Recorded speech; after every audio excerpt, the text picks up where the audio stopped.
여호와는 나의 목자시니 내게 부족함이 없으리로다. 언젠가도 한번 제가 고백한 것 같은데, 이 말씀은 제가 신앙생활을 하면서 제일 먼저 암송했던 성경 말씀인 줄로 압니다. 그때는 잘 몰랐지만 그냥 야외 예배 나가서 즉석으로 외우는 시간을 받아서 즉석으로 외우고 의미가 뭔지도 모르고 이게 어떤 말씀 뜻인지 누가 기록한 것인지 전혀 모르고 그냥 외우려니까 여호와는 나의 목자시니 내게 부족함이 없으리로다 라는 말씀을 그냥 외웠던 기억이 납니다. 물론 지금도 제가 이 말씀을 설교하는 입장에서 이 말씀을 이 깊은 의미를 다 안다고 말할 수는 없을 것입니다. 그러나 오늘 제가 이 말씀을 이해하는 한도 내에서 하나님께서 저에게 깨달음을 주신 한도 내에서 시편 23편 1절에 전체 말씀을 다 보기에는 시간이 너무 모자랄 것 같아가지고 일부러 제가 1절 한 절의 말씀만을 오늘 본문으로 정해서 이렇게 읽었습니다. 시편 23편은 우리가 잘 아는 다윗이라는 사람의 고백한 시입니다. 시라는 것은 물론 성경 모든 66권이 다 하나님의 말씀이시고 그 66권을 어떤 선지자나 한 기록자에게 영감을 불어넣으셔서 하나님의 뜻을 우리에게 알려주신 것이 성경이죠. 그런데 그 많은 66권 가운데 특별히 시편이라는 것은 조금 독특한 내용입니다.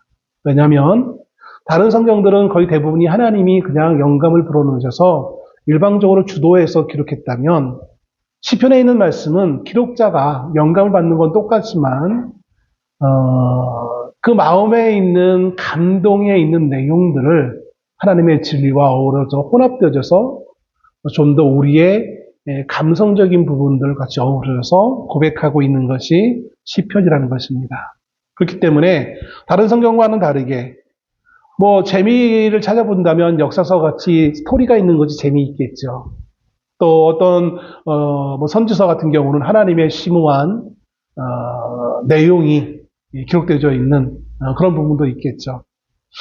그러나 오늘 시편은 그러한 스토리는 없지만 또 반면에 어떤 그런 심오한 신학적 지식은 없지만 나름 우리가 인간 삶을 살아가면서 느끼게 되어지는 어떻게 보면 공통적인 내면에 하나님을 만나고 또 하나님을 필요하고 또 어떤 때는 하나님을 멀리했다가도 또 다시 피치 못할 사정으로 인하여서 여러 가지 많은 하나님의 연단하심과 인도하심 가운데 하나님 앞에 돌아와서 그의 지나온 나날들을 돌아보면서 자신이 만났던 그 하나님을 고백하는 것이기에 어쩌면 읽는 우리들 입장에서는 훨씬 더 우리 마음속에 우리 정서에 더 감동을 주는 것이 시편이 아닐까라는 생각도 해봅니다.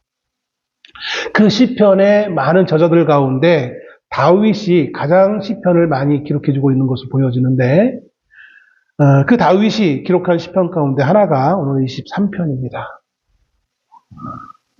이 다윗이 고백하는 것이라는 것은 어느 누구도 부정하지 않습니다. 다만 저자가 다윗인 것은 인정하지만 학자들 이걸 시편을 연구한 학자들 가운데 약간 좀 나누이는 의견이 있는데 그건 뭐냐면 다윗이 쓴 건 맞는데 다윗이 어느 때 이 시편을 썼느냐는 거예요.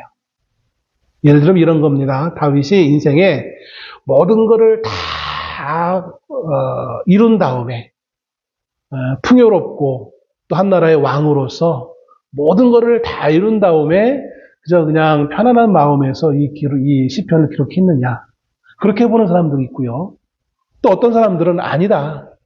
다윗이 일생에 좀 험난한 시간을 보낼 때 특별히 오늘 본문의 말씀을 그의 아들 압살롬이 자신을 배신하여서 자신을 죽이려고 했을 때 그래서 모든 것을 다 잃어버리고 하루아침에 모든 것을 다 잃어버리고 왕궁에서 또 하나님의 성전에서 도망쳐서 아무것도 없는 위기 상황 가운데 처했을 때 이 시편을 고백한 것이다 라고 주장하는 학자들도 있습니다.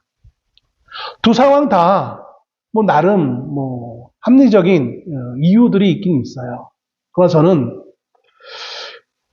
전자가 맞느냐 후자가 맞느냐 인생의 말년에 여유자적한 가운데서 이 말씀을 기록한 것은 그대로 의미도 있고 또 모든 것을 잃어버리고 죽음에 직면했을 때 위기 상황 가운데 이것을 고백한 것도 그것도 의미가 있을 것이다. 저는 굳이 그것을 시간적으로 어떤 때다라고 한정 짓지 않습니다. 왜냐하면 많은 다윗의 시편이 어떤 것은 어떤 상황에서 시편을 기록했는지 알려주는 내용도 있지만 그렇지 않은 부분도 있거든요. 그래서 이 내용을 우리가 시를 이해할 때에 상황을 알면 좀 더 바르게 이해할 수 있다라는 어떤 그러한 말들이 있거든요. 그게 비추면 정확한 시점을 아는 것도 중요해요. 그런데 저는 오늘 시편 23편은 다른 시편과는 다르게 그 시기가 그렇게 중요하지 않다라고 생각합니다. 왜 그러냐면 이제 이 시편을 보다 보면 나중에 아시기에 저는 그런 의미에서 이해를 했지만 여러분은 동의할지는 모르시겠지만 어느 시기가 중요한 것이 아닌 것이 시편 23편의 특징이라는 겁니다. 그가 인생의 말년에 모든 것이 정리되어지고 풍요로운 가운데 이 시편을 고백했다든지 아니면 정말 인생의 위기를 맞이하여서 자신의 믿었던 아들이 자신을 죽이려고 칼을 들고 쫓아올 때 자신이 믿었던 정말 믿을 만한 신하들이 자기를 배신하고 음모를 꾸몄을 때 그 위기 상황에 이 시편을 고백했던 그 의미는 달라지지 않는다는 거예요. 우리는 어떤 상황에 따라서 우리가 대처하는 것을 대단히 지혜롭고 합당하다고 생각합니다. 그 상황에 맞게 대처하는 것이 중요하다고 말을 합니다. 틀린 것은 아니에요. 그런데 오늘 다윗이 처한 입장에서 그가 대응하는 방식은 우리가 대응하는 방식과는 좀 달라요. 특별히 하나님 앞에서의 방식이기 때문에 더 다른 줄 믿습니다. 그리고 이것이 하나님이 다윗을 통하여 우리 성도들에게 하는 귀한 교훈이 여기에 담겨져 있음을 발견할 수 있는 우리가 되어지기를 소원합니다. 다윗은 시편 23편을 시작하면서 여호와는 나의 목자시니라고 먼저 고백하며 시작합니다. 다윗이 찾는 여호와, 우리가 알고 있는 하나님입니다. 이스라엘 사람들은 여호와, 또 다른 말로 하면 야훼라고 이렇게 부르짖죠. 우리는 이것을 우리의 고유 언어로서 하나님이라고 번역하여서 읽습니다. 하나님이라고 부르던 여호와로 부르던 다른 일을 지칭한 것은 아니에요. 한 분이신 여호와 하나님이에요. 그런데 다윗이 여호와라고 했을 때 이 여호와라는 것은 사실 유대인들에게 원래는 처음부터 익숙한 하나님의 명칭은 아니었어요. 원래 하나님은 이 성경에 처음 하나님을 표현할 때 어떻게 표현하냐면 여호와라고 표현하지 않고 엘로힘이라고 표현합니다. 이 엘로힘은 뭐냐면 전능하신 하나님을 뜻하는 거예요. 전능하신 하나님, 능력 많으신 하나님, 또 천지를 창조하신 하나님을 뜻할 때에 엘로힘이라고 표현합니다. 그래서 창세기 1장 1절 어떻게 기록합니까? 태초에 하나님이 천지를 창조하시니라. 그 태초에 하나님이 할 때 그 하나님은 바로 엘로힘입니다. 그래서 천지를 창조하신 하나님, 그리고 그 천지를 창조할 만큼 전능하신 하나님을 보통 처음에 알려왔어요. 그런데 그랬던 그 하나님에 대한 명칭이 두 번째 명칭이 등장하는데 그게 바로 여호와입니다. 출애굽기 6장 2절로 3절에 하나님이 모세를 부르시면서 이렇게 말씀하세요. 하나님이 모세에게 말씀하여 이르시되 나는 여호와이니라. 내가 아브라함과 이삭과 야곱에게 전능의 하나님으로 나타났으나 나의 이름을 여호와로는 그들에게 알리지 아니하였고. 그러니까 아브라함과 이삭과 야곱, 믿음의 조상이라고 할 수 있는 그들에게 하나님이 나타나실 때는 어떻게 하나님을 표현했냐면 엘로힘이에요. 전능하신 하나님이에요. 근데 이제 모세에게 나타나실 때 이스라엘을 구원하실 때에 그 하나님이 모세에게 자신을 어떻게 표현하냐면 나는 엘로힘이라고 하지 아니하시고 여호와라고 하시는 거예요. 왜 여호와라고 하셨냐면 엘로힘, 하나님의 성질이 변했기 때문에 그런 것이 아니라 지금부터 하나님이 하실 일이 여호와이시기 때문인 거예요. 이 여호와는 어떤 뜻이냐면 구원의 하나님이에요. 하나님이 구원의 하나님이신데 하나님이 약속하시고 그 약속하신 것을 이루시는 그 과정 가운데서 구원하시는 하나님이라는 거예요. 갑자기 그냥 우리가 아무런 상관없이 삶을 살고 있는데 우리를 갑자기 내가 너 구원할게가 아니라 하나님이 오래전에 그 구원을 약속하셨고 그리고 그 약속하신 바대로 지금 이 순간, 지금 이 현재 시점에 그 약속하신 바대로 우리를 구원하신다는 의미에서 여호와라는 거예요. 오늘 하나님을 향한 다윗이 여호와는 나의 목자시니라고 할 때에 바로 다윗이 여호와로 고백하는 의미는 바로 이런 거예요. 우리는 각자마다 하나님을 만난 경험에 따라서 하나님을 호칭할 때가 있어요. 여러분 하나님을 찾을 때 뭐라고 기도할 때 하나님을 어떻게 표현합니까? 어떤 분은 하나님, 어떤 분은 주님, 어떤 분은 여호와, 어떤 분은 아버지 이렇게 표현할 수 있어요. 그는 내가 경험한 바대로 하나님을 만나고 그 만난 그 기억대로 하나님을 고백하는 거예요. 그런데 다윗이 만난 하나님 어떤 하나님이냐면 전능하신 하나님도 있겠지만 더 다윗의 머릿속에 일평생 떠나지 않는 건 뭐냐면 여호와 하나님이라는 나를 구원하시는 하나님. 이게 전능하신 하나님과 또 어떤 의미가 약간의 차이가 있냐면 전능하신 하나님 하면 약간 좀 거리가 좀 있어요. 그러니까 모든 이들에게 다 전능하신 하나님. 그러니까 나와는 조금 그 하나님이 하나님이신 건 맞는데 나와는 좀 거리가 있는 조금 멀리 있는. 그런데 여호와 하나님이라고 했을 때는 어떤 차이가 있느냐면 그 전능하신 하나님보다는 조금 나에게 가까이 오세요. 왜냐하면 나를 구원하시기 위해 직접 나의 삶에 개입하시기 때문에 그런 거예요. 다윗이 제가 처음에 시작하면서 이 시편을 언제 고백했는지 정확히 모르겠다라고 제가 말씀을 드렸는데 바로 다윗이 여호와라는 그 하나님의 호칭을 사용할 때에 이 시편이 언제 기록했는지 모르겠다라고 하는 것이 의미가 있는 것은 뭐냐면 어쩌면 그가 목동으로 있을 때 이 시편을 고백할 수도 있어요. 학자들은 그렇게 동의하지 않을지 모르겠지만 다윗은 어렸을 때부터 넓은 벌판에서 목동으로서 양을 치던 사람이었어요. 그 집안의 가장 막내 역할을 했던 다윗은 집에서 떠나 며칠 동안 며칠 거리에 있는 거리까지 그 양들을 이끌며 양에게 꼴을 먹이기 위해 집을 떠나 며칠 동안 나가 있을 때도 있었죠. 물론 도와주는 다른 보조 목동들도 있었겠죠. 그러나 모든 것을 책임지고 이끌어낼 위치에 있던 것은 바로 다윗이었어요. 그 다윗이 어린 나이부터 목동으로서 목자로서 양을 지키면서 낮에는 더위에 밤에는 추위에 또 많은 맹수들 사이에서 그 양을 지키면서 그가 깨달은 것이 있는데 그게 바로 여호와라는 여호와. 나를 구원하시는 하나님. 다윗이 위기 상황을 만났거나 아니면 평안한 상황에 처했거나 그가 늘 하나님을 기억할 때 그는 전능하신 하나님으로보다는 더 친밀하게 자기를 이끄시고 지키시고 구원하시는 여호와 하나님을 더 깊이 인지하고 있었다라는 거예요. 그래서 그 여호와를 부르짖고 있어요. 그런데 그 여호와를 부르짖으면서 그 여호와가 어떤 분이시냐면 나의 목자시니라고 표현합니다. 하나님을 목자라고 표현해요. 사실은 지금도 그러겠죠. 우리가 직업에는 귀천이 없다라고 말들을 하긴 합니다. 그러나 사람들이 좀 특히 여름 같은데 더 더울 때마다 그러잖아요. 이 더위에 시원한 에어컨 바람이 나는 곳에 사무실에 앉아가지고 그냥 책상머리에 앉아가지고 펜대 굴리는 것. 사람들은 그걸 더 선호해요.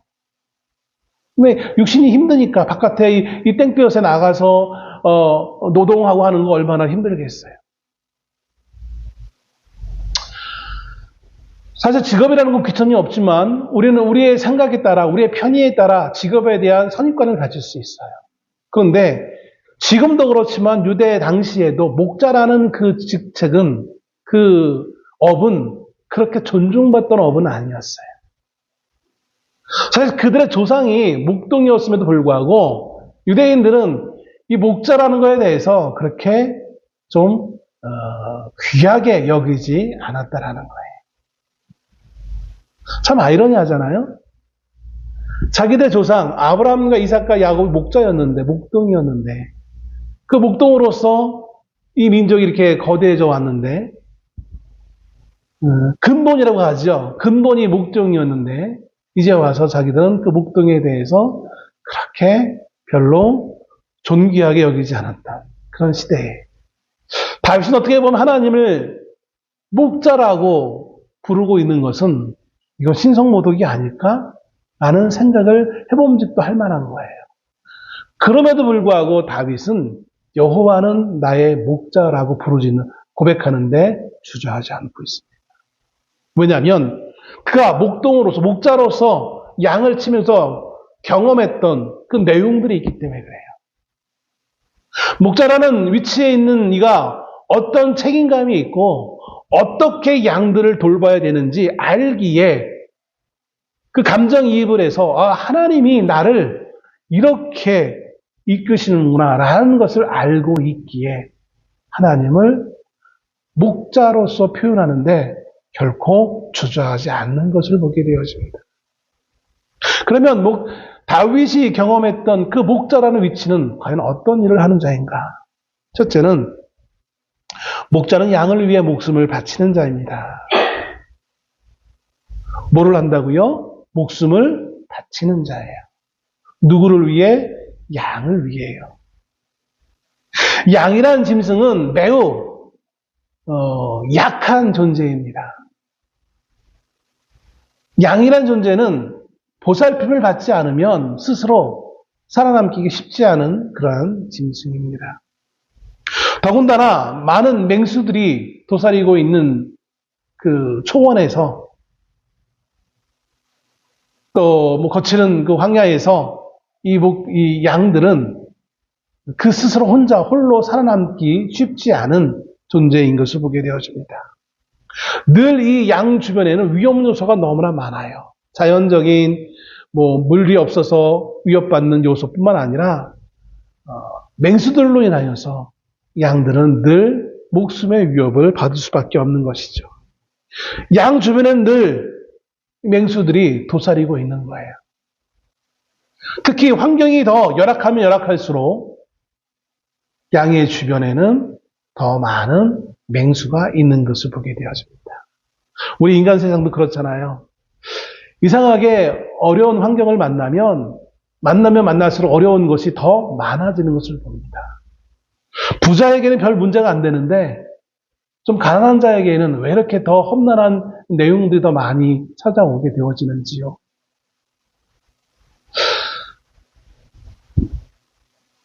양도 많은 맹수들로 인하여서 위협을 받습니다.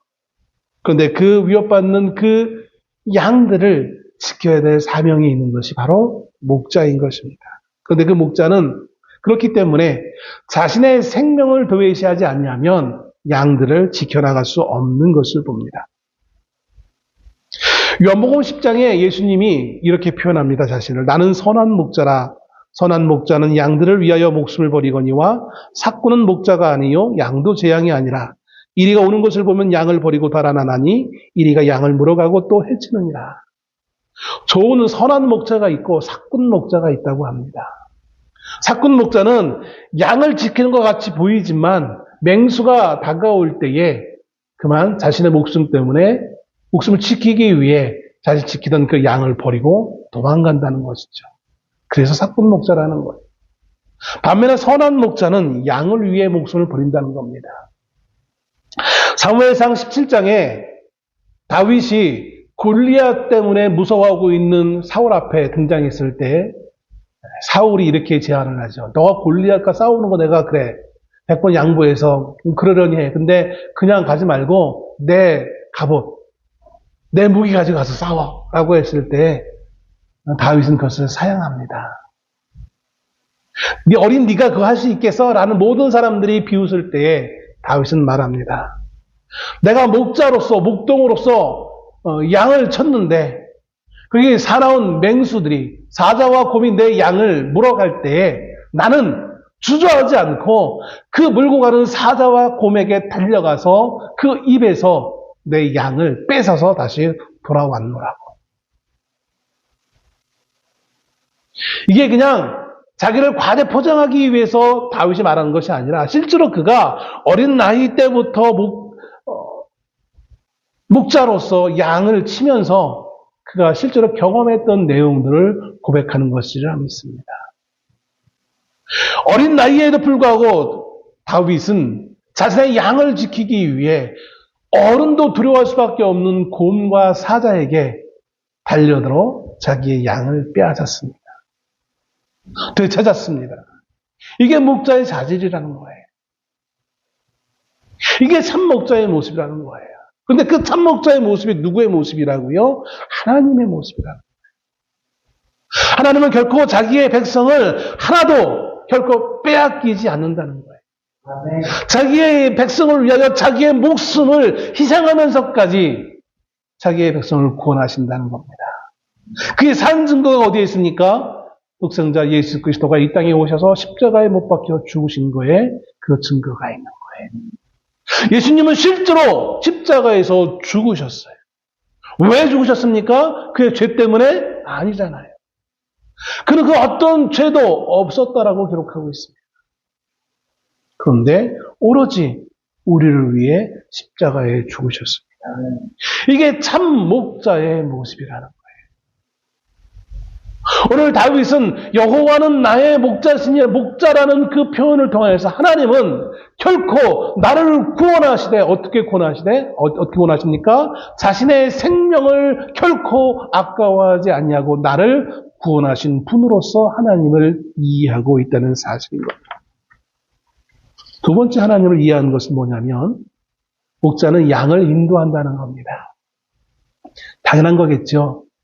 자기가 어렸을 때부터 양을 치는 가장 두 번째 목적은 첫째는 맹수로부터 양을 지키는 데 있지만 두 번째는 뭡니까? 그 양들을 먹이고 마시게 하기 위한 거예요. 양이 물을 먹지 않으면 살아갈 수 없어요. 모든 집이 다 그렇겠지만 특별히 더 양도 물을 잘 마셔야만 합니다. 근데 문제는 이 양이 지극히 우리 지금 김대근 성도 자꾸 안경이 그래가지고 안 보여 하는데 저도 좀 잘 안 보여요. 양도 마찬가지예요. 양도 마찬가지. 양도 얼마나 지극히 눈이 나쁜지 양도 눈이 지극히 나빠요. 그래가지고 양이 스스로 자기의 길을 찾아갈 수가 없어요. 자기는 길을 찾아간다고 가지만 그렇지 못해요. 양이 자기는 똑바로 걷는다고 걸어가지만 자기는 나는 반드시 내가 먹을 음식을 찾을 수 있어 라고 자기가 찾아가지만 그게 쉽지 않다라는 누가 있어야만 목자가 있어야만 되는 거예요. 뭐 가까운 곳에 있는 것이라면 양도 찾겠죠. 그런데 우리가 알다시피 이스라엘의 기후상 이 목초지가 그렇게 쉽게 찾을 수 있는 것은 아니었습니다. 거친 황야가 많은 곳에 목자가 필히 이끌어 가야만 목자가 그 높고 낮은 그 험악한 길을 잘 이끌어 가야만 비로소 양들이 먹을 수 있는 음식이 있는 목초지가 있는 물이 있는 곳으로 인도해 나갈 수 있는 겁니다. 목자가 양을 풀과 물이 있는 곳으로 이끌어가서 그 양을 먹였듯이 오늘 하나님은 하나님의 성도들을, 하나님의 백성들을 이렇게 이끄신다는 거예요.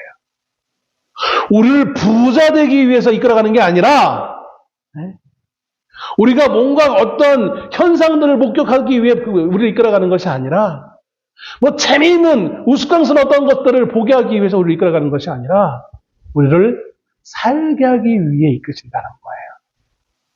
여러분, 우리 인간들은요, 때로는 조금 먹고 살만하면 어떤 짓들을 하고 있느냐면, 짓으로 가니까 좀 이상한 죄송하지만, 엉뚱한 짓들을 자꾸 하려고 그래요. 먹고 사는 것과 상관없이, 우리는 조금 좀 풍요로워지면, 우리의 쾌락을 위해 별 이상한 짓들을 참 많이 합니다. 저희 먼저 가신 우리 장인어른이 가벼운 처갓집에 가면 많은 시간을 혼자 이제 나이가 드시니까 다른 거 하시는 건 없고 TV를 틀어놓고 TV를 보세요. TV를 보는데 그 중에 많은 게 뭐냐면 UFC를 많이 좋아하셔서 많이 보시더라고요. 막 사람을 때리는 거. 저는 되게 그런 거 싫어해요. 잘 안 봐요. 사람들이 마음속에 예전에 제가 어느 교회에 부교육자를 갔는데 여자 청년이 UFC를 보러 간다는 거예요. 뭐 선수 이름도 막 얘기를 하는 거예요. 야, 나도 모르는 그 선수 이름을 저 여자 청년이 저런 걸 안다고? 그게 좋냐라고 하니까 재밌다라는 거예요, 그게. 아니, 남 때리는 게 뭐 그렇게 재밌냐? 그거 재밌대요.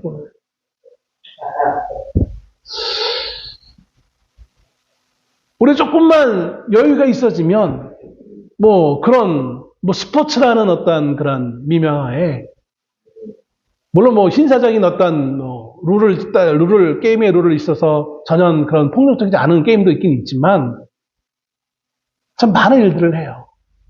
어떤 이들은요, 너무 자극적인 삶을 필요하다고, 저 높은 빌딩 위에 올라가는 거. 갑자기 이름을 크로스핏인가요? 그 높은 빌딩도 그냥 아무 다른 도구도 없이 막 그냥 올라가요. 그게 재밌다는 그게. 옛날 어른들 말 들으면 먹고 살만하니까 별짓을 다 한다고. 그냥 우리는 인생들이 그래. 그것이 우리의 생명과 관련이 없음에도 불구하고 우리를 자극하기 위해 우리는 그걸 즐기며 때로는 그것이 남에게 손해를 입혀도 해를 끼쳐도 우리는 그것을 좋아하고 박수치며 보는 경향이 있는 것을 보게 되었습니다. 여러분,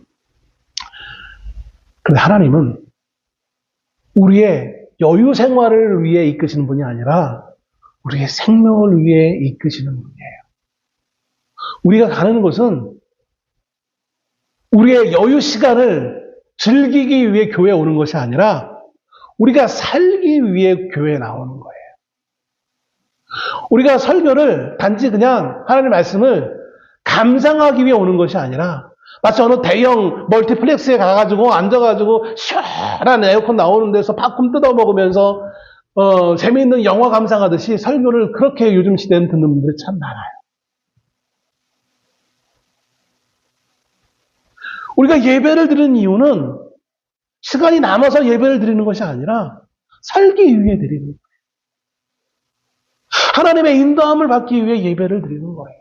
내지는 우리가 하나님의 인도하심을 감사하기 위해 예배를 드리는 거예요.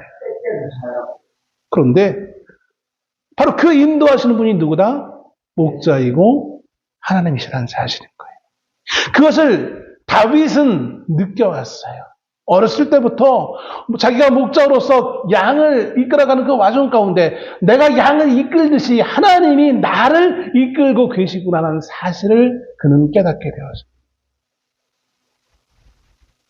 다윗이 성공했기 때문에 이걸 깨달은 것이 아니라 다윗이 왕이 됐기 때문에 깨달은 것이 아니라 그가 평범한 목자로서 거친 광야에서 그 양들을 냄새나는 그 양들을 치면서 그 깨달은 것이 하나님이 나를 이렇게 이끄시는구나 라는 것을 깨달았다라는 거예요. 그래서 여호와는 나의 목자다라는 것입니다. 마지막으로 세 번째, 하나님이 그렇게 인도하시면서 하나님이 그런 양들을 향한 생각이 어떤 생각이었느냐? 이 더러운 양. 다윗이 목자로서 양을 치면서 이 더러운 양 빨리 죽어버리지 이런 생각을 했겠어요? 아니잖아요. 어떻게 했습니까? 이 양을 잘 키워가지고 이 양을 살쪄가지고 내가 잡아먹어야지 이런 생각을 했겠습니까? 그런 생각이 있을지 모르겠어요. 그건 인간의 생각이에요. 그런데 하나님은 그렇지 않은 거예요. 하나님은 양을 볼 때마다 어떤 생각을 하셨느냐? 불쌍히 여기고 사랑하셨다라는 거예요. 하나님은 무정한 분이 아니에요. 무심한 분이 아니에요. 어떤 이들은 말을 합니다. 하나님은 세상을 만들어 놓으시고 이 세상을 만들어 놓으신 다음에 아무런 간섭도 안 하셔라고 말하는 사람들이 있어요. 그건 하나님을 무심한 하나님으로만 오해하는 거예요. 하나님은 여전히 그 피조물을 사랑하시기에 우리의 역사 가운데 개입하세요. 우리의 삶 가운데 개입하시는 거예요. 이 사실을 몰랐던 욥은 고백합니다. 하나님, 내가 이렇게 고통당할 때 왜 나를 돌아보시지 않아서 내가 이 고통을 당합니까? 라고 얘기합니다. 아니에요. 하나님은 고통 가운데서도 욥을 사랑하시고 불쌍히 여기고 계셨어요. 우리의 인생이 성공할 때만 하나님이 우리를 불쌍히 여기시고 사랑하시고 보호하고 있는 것이 아니라 우리가 정말 지독한 애군에 빠졌을 때에도 악한 상황에 빠졌을 때도 여전히 하나님은 우리를 변함없이 사랑하고 있어요. 우리가 그 상황 때문에 하나님을 부정하고 부인하고 원망하고 하나님을 떠날지언정 하나님은 한 번도 우리를 거부하거나 거역하거나 버리지 않으셨다는 사실인 거예요.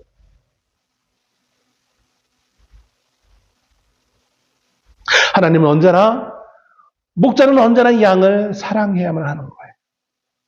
언제나 불쌍히 여긴다는 거예요.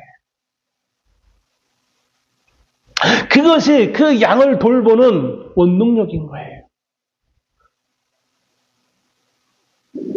야곱이 외삼촌 라반의 집에서 외삼촌이 자기를 속여가지고 20년 동안 외삼촌 집에 있는 양들을 치게 합니다. 정당한 월급도 안 주고요. 약속해놓고 주지도 않고요. 사기를 당하죠. 그럼에도 불구하고 야곱은 우리식으로 얘기하면 눈이 오나 비가 오나 바람이 부나 더우나 추우나 밤에 잠을 못 자면서까지 양을 지켰다라고 외삼촌에게 하소연하는 장면이 나오고 있는 것을 봅니다. 왜 그럴까요? 왜 그는 그렇게 했을까요? 목자로서 양을 불쌍히 여길 수 있었기 때문에 그런 거예요. 예수 그리스도는 오늘 그의 3년간의 그 사역 동안 늘 자신을 따르는 무리를 향하여서 불쌍히 여기고 그들을 사랑했던 것을 복음서에 기록해주고 있는 것을 봅니다.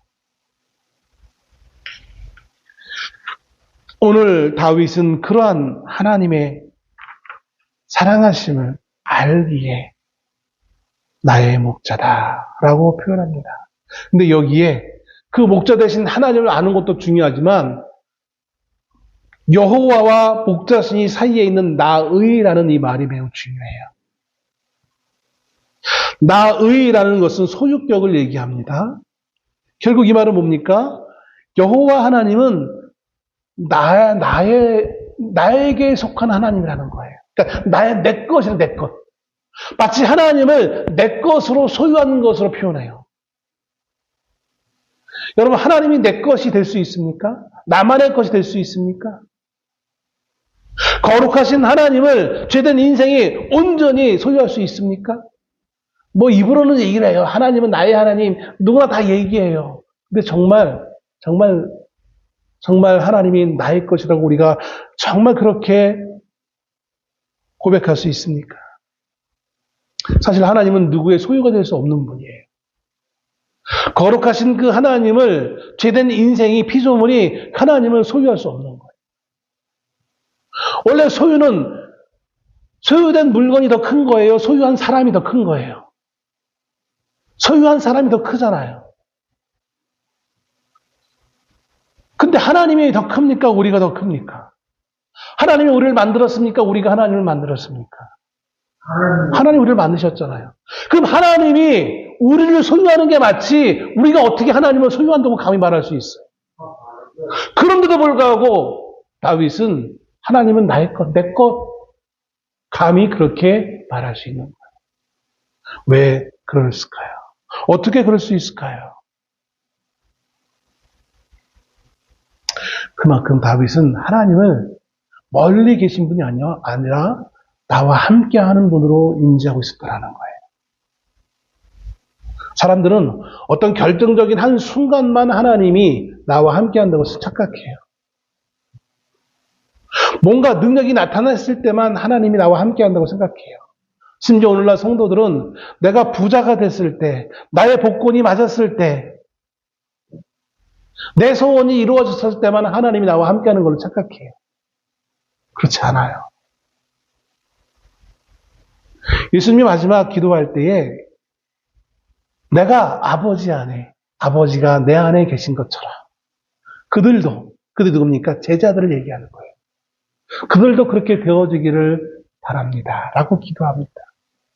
제자들을 위한 중보의 기도죠.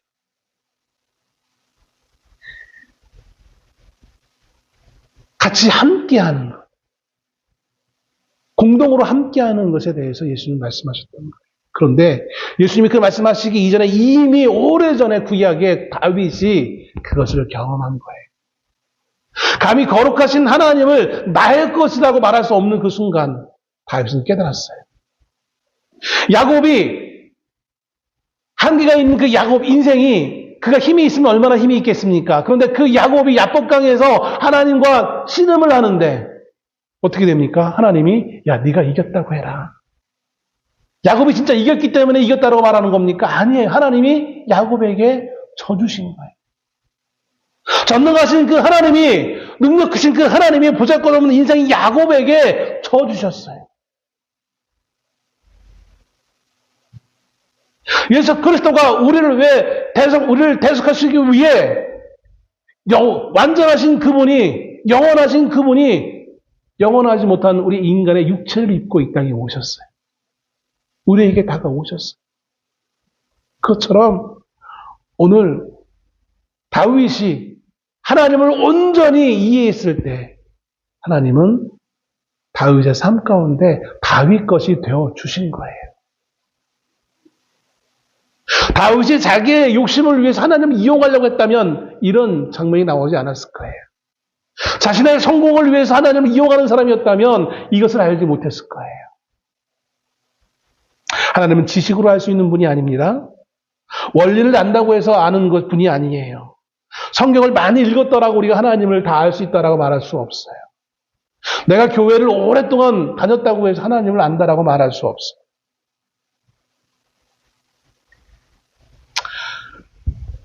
하나님을 아는 것은요, 하나님을 사랑하는 것입니다. 내가 하나님을 사랑하는 만큼 하나님을 알 수 있고요.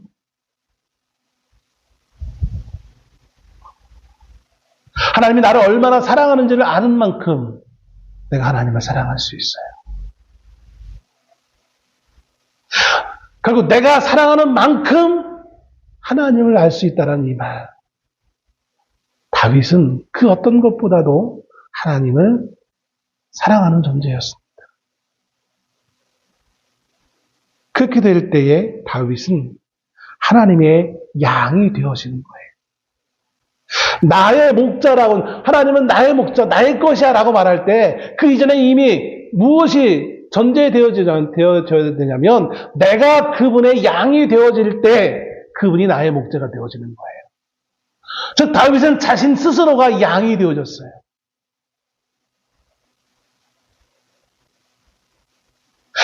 다윗 스스로가 한 나라의 위대한 왕으로서 하나님 앞에 나가는 것이 아니라 성공한 인생자로서 하나님 앞에 나서는 것이 아니라 별 볼 없는 양, 냄새나는 양, 보살핌을 받을 수밖에 없는 정말 부족한 양으로서 자신을 인지하며 하나님 앞에 나갈 때에 하나님이 자신을 사랑하는 것을 알았고 나도 하나님을 사랑할 수 있는 존재가 되어진 거예요. 우리 인생을 살아가면서 우리는 나를 포장하는 것이 너무나 익숙한 시대를 살아갑니다. 사람은 사회생활을 하면서 자기를 어느 정도 포장을 해야 돼요. 그래서 사회생활을 할 수 있어요. 우리가 직장에 취업하기 위해서 어느 면접을 갈다 하더라도 평상시 안 입던 양복 깨끗한 옷을 입잖아요. 그것도 포장이에요. K 문화가 많이 전 세계적으로 유행하면서 K 드라마뿐만 아니라 음악뿐만 아니라 그리고 패션 또 이제 뭡니까 갑자기 단어가 생각이 안 나네. 그 피부 미용까지 이제 해가지고 한국인들은 어쩌자 하면서 한국 사람이 쓰는 화장품도 많이 팔린다고 하더라고요. 집에 나오면서 우리는 나를 포장해서 나가야만 내 상품성을 사람들에게 알려야만 내가 사회에서 어느 정도 지지받고 인정받고 살아갈 수 있어요. 그런데 다윗은 나를 알리는 것에 치중하지 않고 내가 얼마나 보잘것없는 존재인지를 하나님 앞에 오픈해버려요. 우리가 사람들 앞에서는 나를 포장할 수 있어요. 그런데 하나님 앞에서는 포장하면 포장할수록 우리는 하나님의 사랑을 알기가 어려워지는 거예요. 제가 서두에 다윗이 언제 이 시편을 기록했는지 모른다. 오히려 모르는 것이 더 아름다울 수 있다라고 말을 했습니다. 그 이유가 여기에 있어요. 다윗이 목자로서 하나님을 사랑한 것과 왕으로서 하나님을 사랑한 것이 다르겠습니까? 우리 인간들은 달라져요. 그러니까 별 볼 일 없는 목자로서 사랑하는 것과 대통령으로서 누군가를 사랑하는 건 다르게 표현되잖아요. 근데 다윗은 그러지 않았어요. 목자로 있었을 때 하나님을 사랑하는 것과 왕으로서 있을 때 하나님을 사랑하는 건 다르지 않았어요. 내가 그래도 한 나라의 왕인데 왕으로서 체면이 있지 내가 어떻게 무릎 꿇고 하나님을 예배합니까? 이러지 않았어요. 나의 사회적 지위가 있지 어떤 이런 곳에 여기에서 내가 예배드립니까? 그러지 않았어요. 다윗이 늘 꿈꾸는 거는 희망하는 건 뭐냐면 하나님의 성전이었지 자기의 급에 맞는 성전이 아니었어요. 그냥 하나님의 단순한 성전이었어요.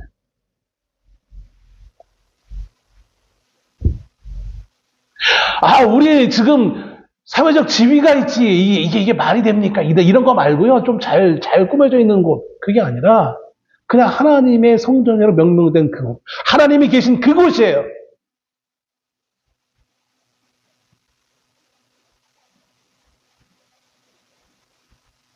그래서 다윗은 그가 편안한 위치에 있든지 아니면 사망의 음침한 곳에 있든지 하나님이 자기를 건지시는, 왜 건집니까? 하나님이 나의 목자시니까.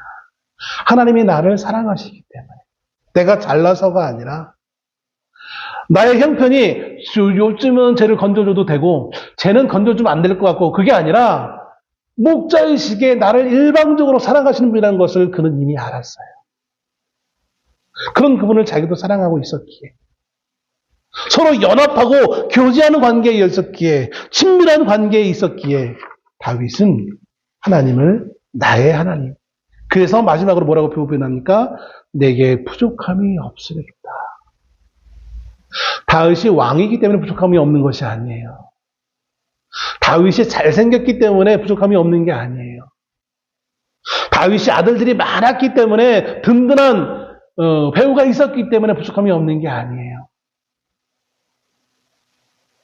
목자 대신 그분과 함께하기 때문에 그는 부족함이 없는 거예요.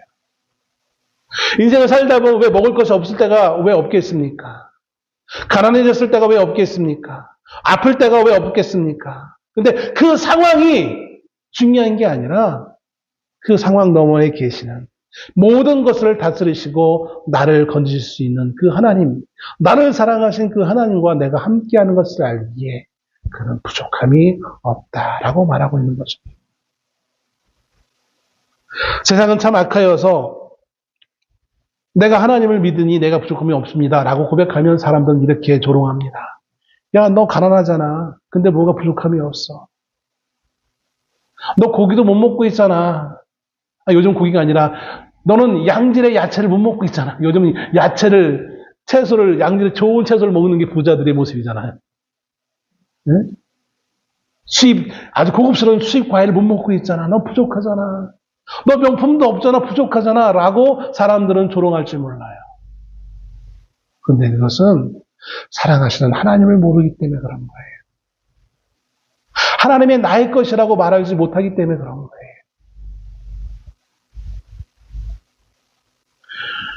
세상적으로 봤을 때 다윗은 그의 인생의 말년에 권력과 재물과 모든 것을 가지고 있는 정말 뛰어난 모든 사람들이 인정하는 왕이었어요. 그런데 그는 하나님 앞에 그 자신의 그 뛰어난 업적을 자랑하는 것이 중요한 것이 아니었어요. 그 업적을 자랑하면서 하나님 앞에 나서지 않았어요. 한 번도. 그는 그 어떤 것보다 나는 가련한 양입니다. 불쌍한 양입니다라고 고백하며 하나님을 나의 목자로 여기는 것을 더 원하고 기뻐했던 존재라는 겁니다.